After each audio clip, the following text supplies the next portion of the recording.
How the US's $32 million MQ-9 Reaper collided with a Russian Su-27 fighter jet.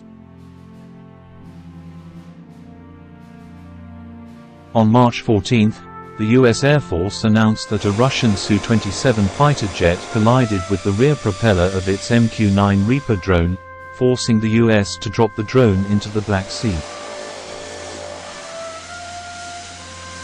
According to a press release by the U.S. European Command, the accident occurred at around 7:03 a.m.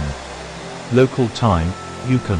The U.S. military explained that two Russian Su-27s, codenamed flankers by NATO, dumped fuel and hovered in front of the drones repeatedly before one of them collided with the MQ-9's propellers.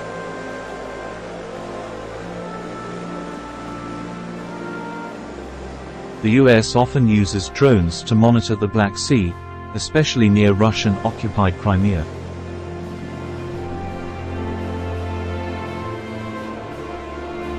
As James B. Hecker, commander of U.S. Air Forces Europe Air Forces Africa, said, "Our MQ-9 aircraft was conducting routine operations in international airspace when it was intercepted and hit by a Russian aircraft, resulting in the crash and loss of the MQ-9.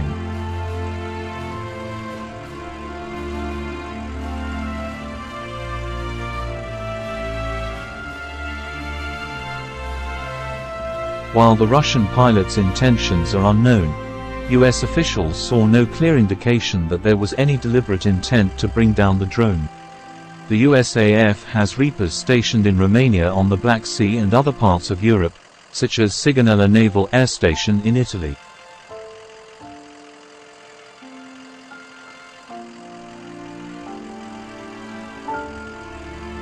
A U.S. Air Force official said two Russian warplanes intercepted the MQ-9 drone after it took off from Romania and reached an altitude of 25,000 feet while flying in international airspace southwest of Crimea.